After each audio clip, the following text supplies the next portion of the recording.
Vous avez vraiment établi ici un écosystème, hein. Ouais, c'est un peu moi je dis que c'est un peu un laboratoire d'agriculture urbaine et on essaie effectivement d'avoir toutes ces briques qui s'imbriquent.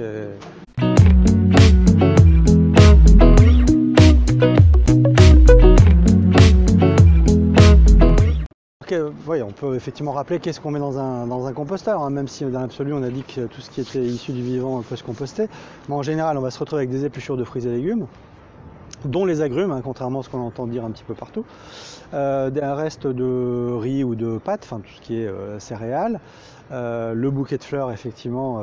Alors on prendra la précaution si c'est par exemple des roses de couper quand même ce qui est un petit peu plus dur en morceaux, hein, voilà.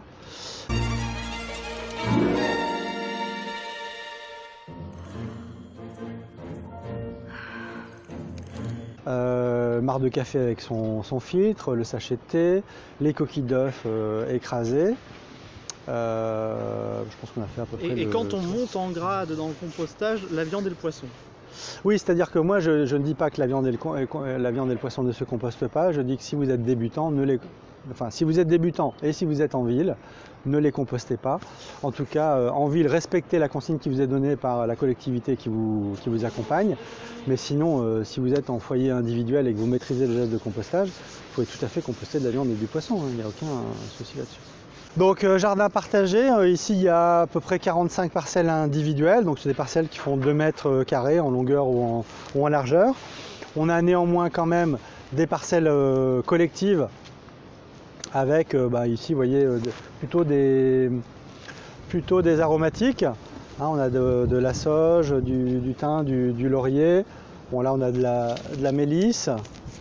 Ça c'est de la consoude qui peut d'ailleurs se manger, on appelle ça la sole du végétarien. C'est un petit goût iodé si vous si vous les cuisinez dans une pâte à beignet. Donc ici la règle c'est que on peut planter ce qu'on veut pour peu qu'on ne mette pas de chimie de synthèse. Donc si vous êtes fleurs, vous mettez des fleurs, si vous voulez mettre des fraises, vous mettez des fraises, si vous mettez des tomates, vous mettez des tomates. On a aussi un petit coin derrière là où on a fait par exemple des pommes de terre. Si on fait des pommes de terre, on fait une récolte et pourquoi pas même on les cuisine sur place au jardin à l'occasion d'un repas partagé. Enfin, on est tout début février. Quand est-ce qu'on va recommencer à s'occuper un petit peu de la terre? Enfin, si on a arrêté, ce qui est pas ouais, nous on est effectivement, on n'est pas des très bons jardiniers d'hiver, hein, puisque dans l'absolu, même l'hiver, on peut quand même cultiver certaines choses. Mais on a souvent tendance à commencer à jardiner trop tôt.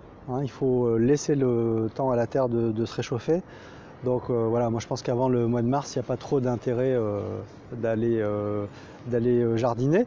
Ce qui n'empêche pas de préparer le sol. Hein, donc bon là, c'est pas obligatoirement un très bon exemple, hein, puisque j'ai insisté sur le fait qu'un sol normalement devrait toujours être couvert, à l'instar de la parcelle qui est là-bas, où grosso modo elle est couverte avec de la paille. Donc ça c'est un très bon exemple. Néanmoins, il faut qu'un sol soit paillé en permanence. Et par contre, on découvre ce paillage justement au mois de mars pour laisser au sol, pour que le sol se réchauffe plus facilement. Voilà. Et alors on attaque par quoi au mois de mars? Déjà, on va. Alors, si on a paillé son sol, on n'a pas vraiment besoin de le travailler puisque les champignons, etc., ont fait le travail pour vous.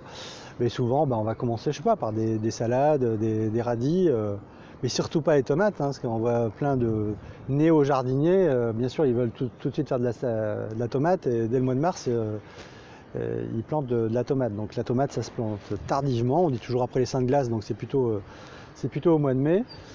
Et ça se récolte aussi d'ailleurs tardivement, en tout cas à peut-être commencer les semis pour ceux qui sont des fans. Alors par contre, effectivement, on peut commencer à faire des semis, mais donc ça à la maison, à l'abri, au chaud. Bien sûr, là c'est le moment de commencer un peu les semis. Bon, et vous, le légume, le fruit que vous aimez bien travailler, faire pousser? C'est vrai que là, tout le monde veut faire de la tomate parce que c'est quand même magique. On mange tellement de tomates qu'il n'y a aucun goût à acheter en supermarché, que quand on produit sa propre tomate, on voit une vraie différence.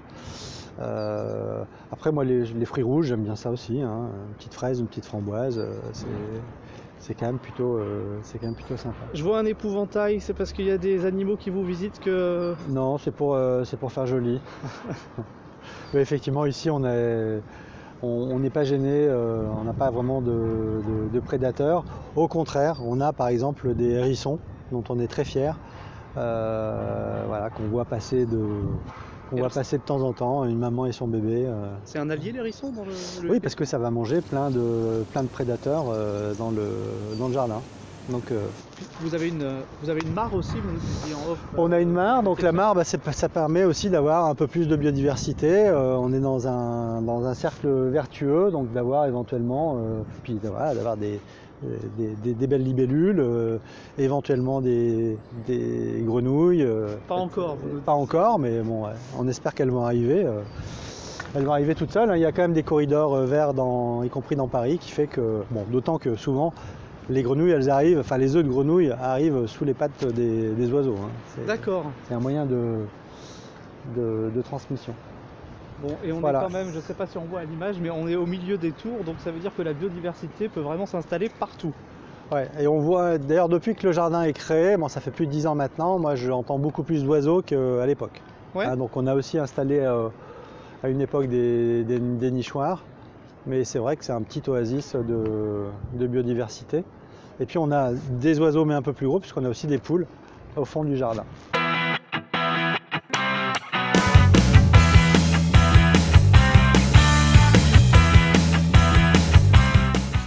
Alors non, au contraire, il n'y a pas de compétition, c'est même plutôt un complément. Parce que les poules sont omnivores.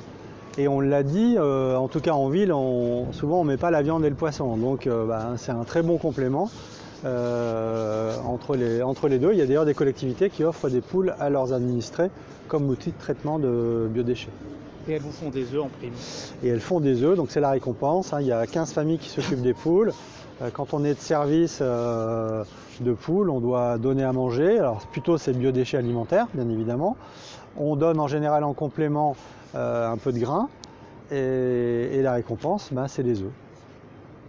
Donc en hiver ça pond moins, hein. Il y a parfois même des arrêts de ponte, puisque la ponte est liée aussi à la durée et la quantité de lumière. Mais j'étais de service il n'y a pas si longtemps et voilà, j'ai quand même eu 2-3 œufs par jour. Donc ça c'est des œufs qui aussi ont un goût incomparable. C'est sûrement très subjectif, mais voilà, en tout cas moi en général je les fais à la coque, parce que je me dis que voilà, c'est des œufs pour le coup extra frais.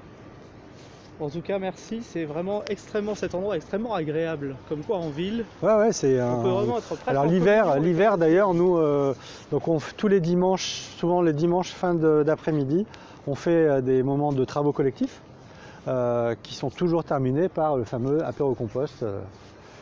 Et voilà, le dimanche soir, tout le monde a un petit coup de blues en se disant il faut retourner au boulot lundi. Souvent, ça se finit là avec un petit verre de pinard et puis le samedi n'est pas si loin. Non, voilà. Le samedi suivant. Tout à fait. Ouais. Est-ce qu'il y a autre chose qui mériterait? On a aussi des ruches, donc ça c'est le dernier. Voilà. Et d'ailleurs, on les a plutôt installées il y a assez longtemps, hein, il y a pratiquement 10 ans aussi. Donc on a, suivant les années, entre 1 et 3 ruches. C'est combien d'abeilles? Une ruche, c'est 50 000 abeilles à la belle saison. Et alors nous, on produit, l'année dernière, on a produit